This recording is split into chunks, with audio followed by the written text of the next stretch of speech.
Major funding for KPBS Evening Edition has been made possible in part by Bill Howe Family of Companies, providing San Diego with plumbing, heating, air, restoration, and flood services for over 40 years. Call 1-800-BILL-HOWE or visit BillHowe.com.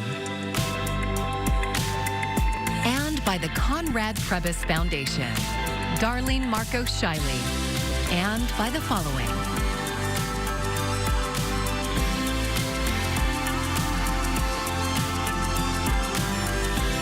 By viewers like you. Thank you.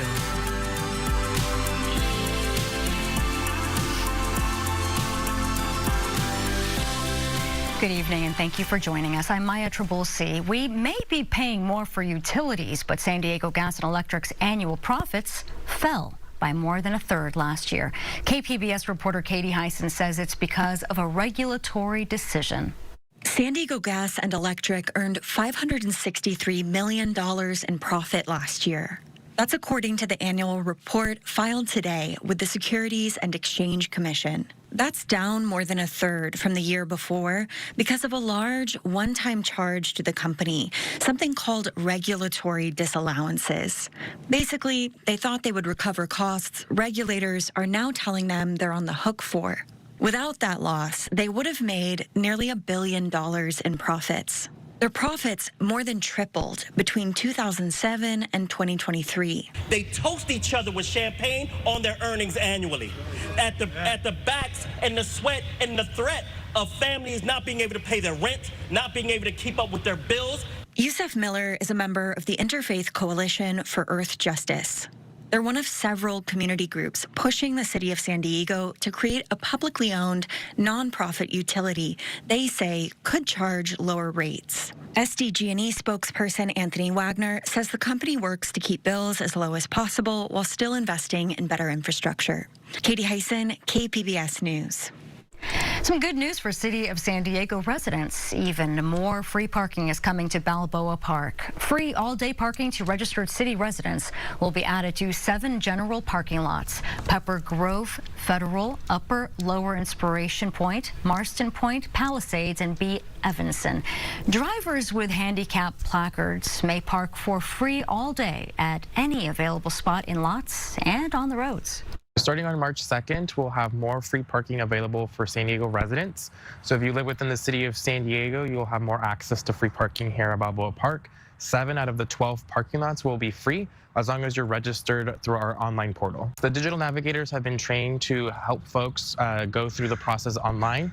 Whatever issue you may have with the online portal, they can walk you through it. If you live within the city of San Diego, you can register for free parking at sandiego.thepermitportal.com. Parking enforcement will begin at 8 a.m. and end at 6 p.m. We have a very warm weather pattern out there. Overnight tonight, we'll get down to 55 in San Diego. A pleasant night for us. 56 El Cajon, 50s in Escondido and Ramona, 58 in Borrego Springs.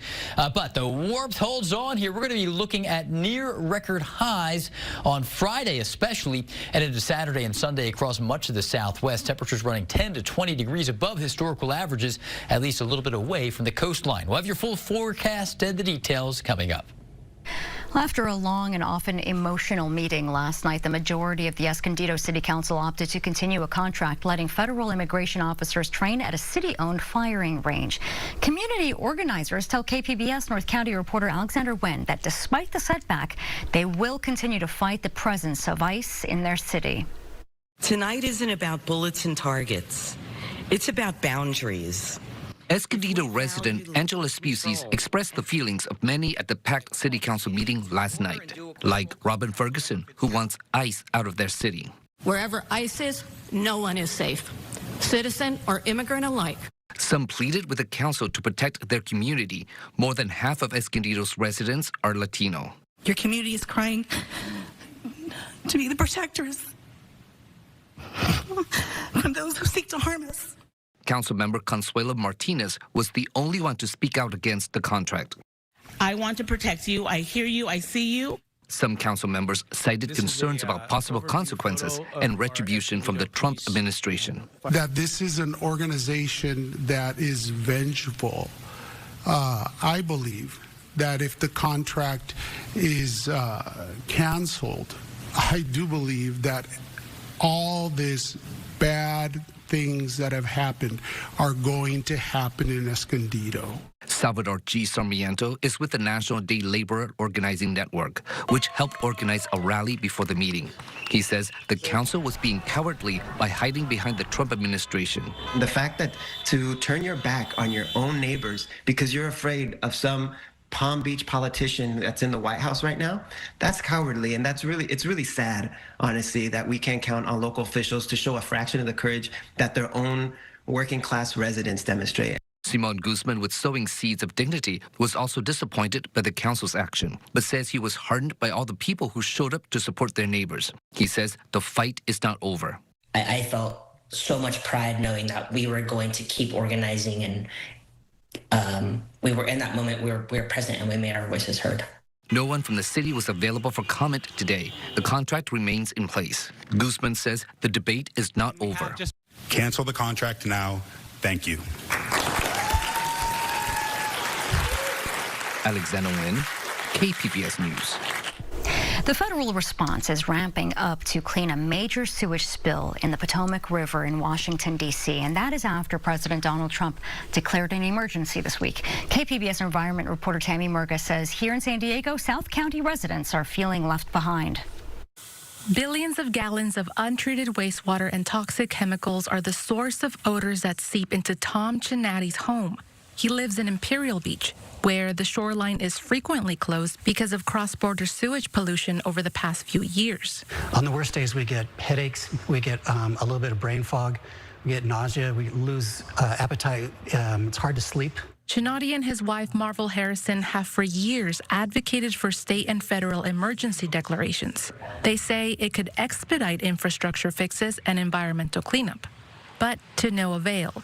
This week, President Trump declared the Potomac River sewage spill an emergency. The move fast-tracks cleanup, repairs, and water testing.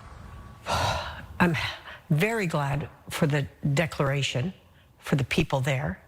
I'm disgusted that we have waited and struggled so long to not have one here. The main federal law governing disaster relief says the president can declare an emergency after a governor formally asks for help. Governor Gavin Newsom has not made a request. He has not issued a state emergency. His administration has repeatedly argued the sewage crisis is a federal issue. San Diego Congressman Scott Peters says work to stop the pollution in the Tijuana River Valley is already underway without an emergency declaration. We got a lot of money together under the Biden administration with the cooperation of Republicans and Democrats. Now the president, Trump and Lee Zeldin seem to be making it a priority to get these projects all done. In a statement, San Diego County Supervisor Paloma Aguirre said, quote, if 200 million gallons in the Potomac constitutes a national emergency, then the billions of gallons of toxic waste flowing in our Pacific waters must also be declared a national state of emergency. Mexico and the U.S. have committed to completing sewage fixes by the end of 2028. Tammy Murga, KPBS News. The recent death of actor James Van Der Beek has brought the topic of medical debt back in the spotlight. His passing sparked a crowdsourcing campaign to pay his medical bills and support his family. Lee Waldman is live in New York City. Lee, how significant is the medical debt issue? Maya, it's good to be with you. Nationwide, 100 million people are dealing with some kind of healthcare related debt. That's according to KFF, a nonpartisan nonprofit organization. It's forcing some Americans to make really hard choices, get the care that they need or forego it to save money. We found that the majority of Americans, both Republicans and Democrats, have identified the high cost of healthcare as a very important issue for them. In a lot of cases, actually the top issue. The rising cost of healthcare is top of mind for many Americans. President Donald Trump spent a few minutes of his State of the Union speech addressing it.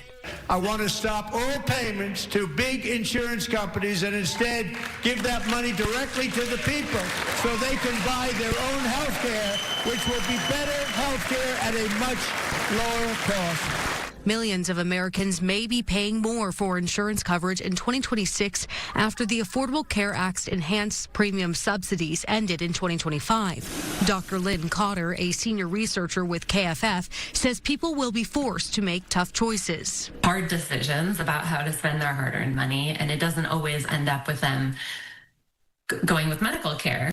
As healthcare costs rise, more Americans are accruing debt associated with it. 41% of adults are saddled with medical bills they cannot pay, according to KFF's most recent available data. The issue came front and center with the recent death of actor James Van Der Beek. Fans have raised more than $2.7 million to help care for his family and pay off medical debt associated with his cancer battle. Cotter says many who are facing cancer battles are looking to crowdsourcing for help. I think their healthcare is expensive and there isn't an easy solution. This year, the Trump administration has called on Congress to enact the Great Healthcare Plan, which it says will lower the cost of drugs, insurance premiums, and increase price transparency. But it doesn't lay out specifics on how it plans to get this done. Maya? Lee, we really do appreciate that report, but can you tell us what you might know about how California might be stepping up to help the issue of medical debt? Maya, we did some research on this, and California has done a significant amount to try and help those with medical debt. A recently passed law, SB 1061, prohibits medical debt from appearing on your credit reports, which can really help people out. There's also hospital charity care. Under California law, hospitals must provide free or discounted care for those who are lower income. And in LA County specifically, they have a medical debt relief program. LA County is using the funds to purchase or wipe out debt automatically for providers who are participating in that program. Lee, thank you so very much. I'm Amna Nawaz. Tonight on the NewsHour, Hillary Clinton testifies before lawmakers over the Epstein files. That's coming up at 7 after Evening Edition on KPBS. Making movies is a labor of love for many independent production companies. In Baja California, one is making its mark on Mexican cinema. KPBS video journalist Matthew Bowler was on set for the latest production. Hollywood productions have fallen 36% over the past 5 years, according to the nonprofit Film LA. While the industry in California may be contracting again this year, Mexico is trying to entice productions with tax incentives and other programs.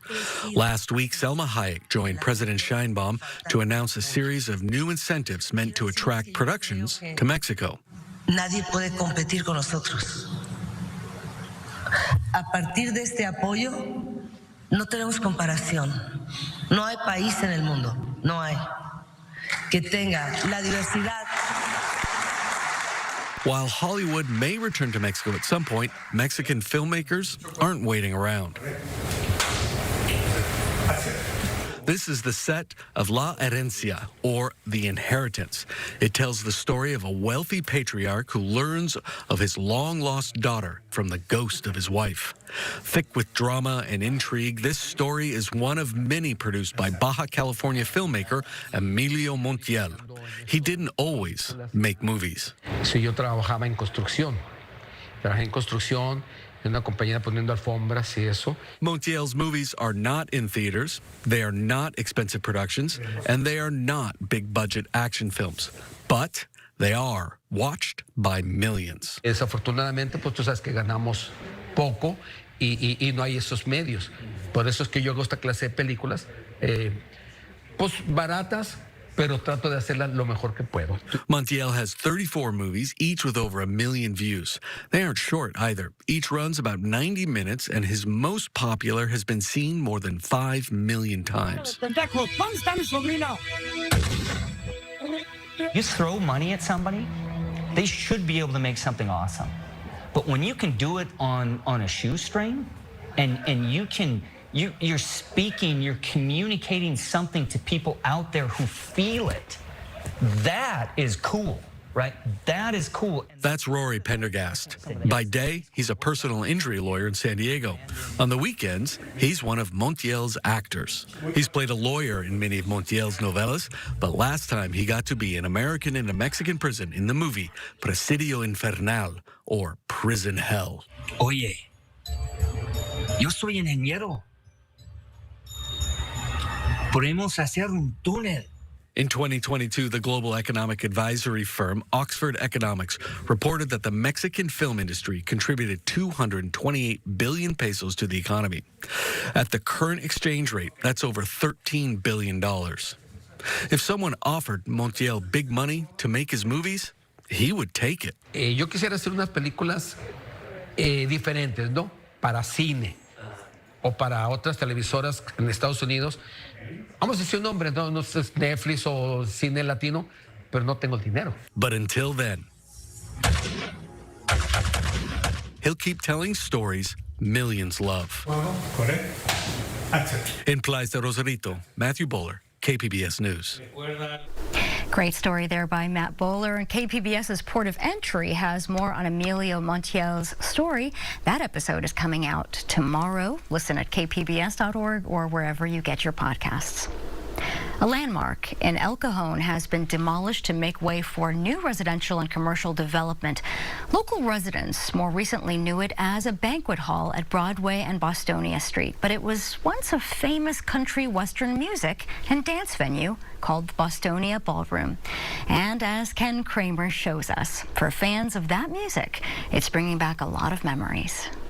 If tiny Bostonia was like the Nashville of Southern California, then the Bostonia Ballroom was the Grand Ole Opry. When they opened up on Friday and Saturday night, all the sailors would come into town. This is Andrea Long. She still lives in El Cajon, still keeps pictures and the meticulous business records her dad maintained back then.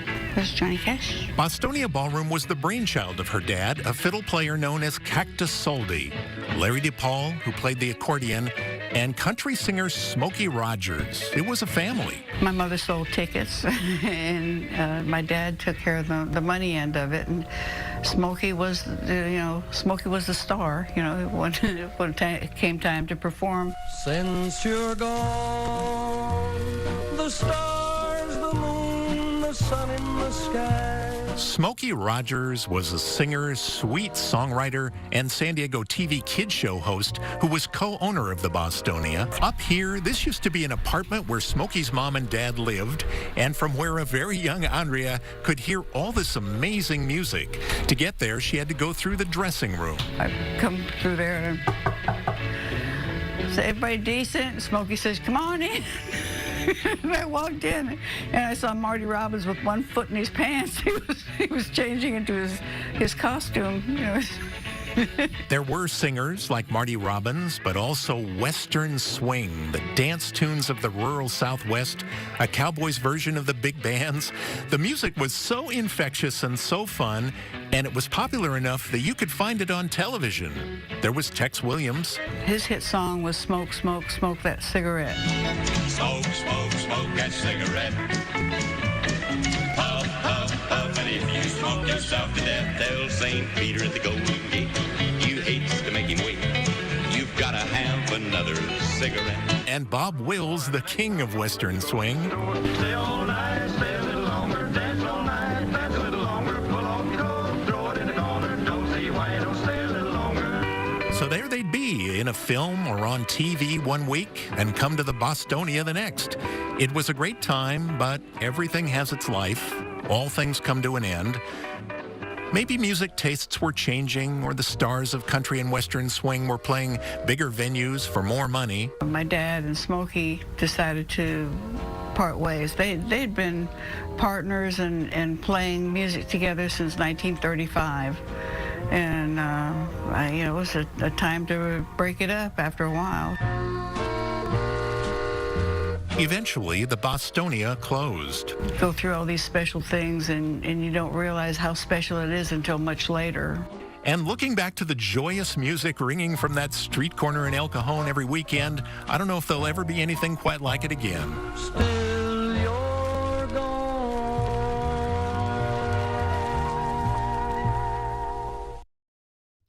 And if you want to see more of Ken Kramer's stories about San Diego, he has a half hour of them every Thursday night at 8 o'clock right here on KPBS.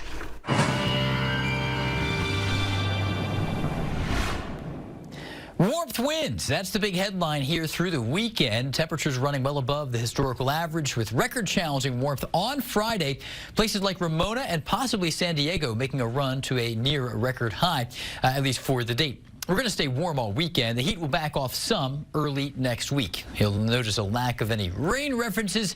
We're dry out there through the next 5 days. Mainly clear skies tonight, 55, relatively warm platform from which the temperatures will begin to rise. Will be dry and pleasant, but will be warm as well Friday afternoon. Here we are around 89 in Escondido, 79 in San Diego, El Cajon 93 will match that at Borrego Springs. Very, very warm out there. Right along the coastline, not quite as extreme. But we're not alone. If we look locally here, you can see at least for the airport, we're specifically forecasting 90 degrees at the airport location in Ramona, which is where the daily records are kept. So a record there is 85 in Ramona. And into other areas here like San Diego at the airport there, we may be real close to the record. That's the standard there as well. Phoenix, 95. We're not alone. LA, 89. That would break a record as well. So the warmth continues on Saturday. Some showers way up to our north. We're locked into like a mid-spring pattern here. And unseasonably warm air holds on with the ridge still prevailing across the west. Temperatures remain 10 to 20 degrees above historical averages. Let's look at the coastal forecast here. You can see certainly warmest on Friday. The heat begins to back off a little bit by Sunday. Still warm, but not nearly as warm as we will have been on Friday. And back into the 60s then. So certainly a decline with the temperature trend late this weekend into early next week. Inland areas, 90 degrees there. In Friday's forecast, a record breaker in Ramona. 87 Saturday, still very warm. 81 Sunday, so certainly a downward trend. Still warm, though, until we hit Monday. And Tuesday, the clouds will be out there in greater volume. Into the mountains here, 67. Again, a little more elevation under your feet, not as warm. We're going to lose about 18 to 20 degrees from a warm Friday to a more typically cool and breezy Monday there. And in the deserts, here we are. The 90s are back. Low 90s on Friday and Saturday. Upper 80s on Sunday. But we really drop down to near 80 again on Monday and Tuesday. I'm AccuWeather meteorologist Jeff Cornish for KPBS News. An Olympic athlete is back home in Carlsbad after making history at the 2026 Winter Games. Kaylee Humphreys left Milan Cortina with 2 new medals. She and her teammate Jasmine Jones clinched bronze in the 2-woman bobsled, making Olympic history as the first mom duo to medal in the sport. Humphreys joined KPBS Midday Edition today. The 40-year-old talked about what it was like competing in her first Olympics after undergoing IVF treatments and giving birth to her son. I had a big uphill battle, and I think that's what makes these bronze medals feel gold to me. You know, I went in just wanting to be the best version of myself. If I walked away with no medals, I would be happy just to be a mom. And a big congratulations to her. You can hear the full interview in today's episode of KPBS Midday Edition. You can listen at kpbs.org or wherever you get your podcasts. Hundreds of military adaptive sports athletes are in San Diego competing for a spot in the Defense Department Warrior Games. KPBS military reporter Andrew Dyer says, unlike most competitive sports at these games, winning comes second. The cauldron's lit at Camp Pendleton to kick off the trials, an Olympic-like competition among wounded service members and veterans. The Air Force, Space Force, and Marine Corps brought robust delegations. The UK brought a smaller contingent, and a cadre of Ukrainians inspired applause among everyone in this crowd. Wounded veterans and service members say that's what adaptive sports are all about. I strongly believe that things don't happen to you, you know, sometimes they happen for you. Gunnery Sergeant Vincent Webb was working with Marine amphibious vehicles before an injury landed him at the Camp Pendleton Wounded Warrior Regiment. Webb's son is also in the Marines, a Lance Corporal stationed in Hawaii. Webb says he's not just doing this to prove something to himself, but just to be that example to my son that, yeah, it doesn't matter what life brings you, you know, just keep pushing, continue to set goals and achieve them. So Air Force Master Sergeant Jason Ostberg is an explosive ordnance disposal technician with multiple deployments to Iraq and Afghanistan. He says he started playing adaptive sports in 2023 after years of dealing with what he endured on those deployments. It just gave me a sense of self again. The competition was more than just competition. It kind of made you feel whole again, if that makes sense. He did well enough to be selected for the Air Force Warrior Games team. When I went to Warrior Games last year, it was one of the, I guess, try not to get emotional, but it was a great experience. I'll never forget it. It's helped so much in my recovery journey, and just having a family that kind of understands is the biggest thing in the adaptive sports. Joshua Shannon is a Marine Corps veteran and a veteran adaptive athlete. Last year, he represented Team USA at the Invictus Games, the biennial international military adaptive sport competition. He says his best sport is an individual one, rowing, but his favorites are the team sports. Just the cheering and the teams that are there with you, and it's all going at once. I think it just gives a lot of people the excitement and the adrenaline that comes with being on a team, and then Team Marine Corps is the best. So. The Navy and Coast Guard trials start Friday at Naval Air Station North Island. The Warrior Games are in San Antonio this summer. Andrew Dyer, KPBS News. Here's a look at what we're working on for tomorrow in the KPBS newsroom. Scientists are still trying to identify what a healthy gut microbiome looks like, but a paper in the journal Science offers a new clue. That is tomorrow on NPR's Morning Edition. And KPBS Roundtable is digging into cross-border stories, including the recent violence in Mexico and how new wire closing gaps in the border wall is impacting wildlife migration. You can find tonight's stories on our website, kpbs.org. Thanks for joining us. I'm Maya Trabulsi. Good night. Major funding for KPBS Evening Edition has been made possible in part by Bill Howe Family of Companies, providing San Diego with plumbing, heating, air, restoration, and flood services for over 40 years. Call 1-800-BILL-HOWE or visit BillHowe.com. And by the Conrad Prebys Foundation, Darlene Marco Shiley, and by the following.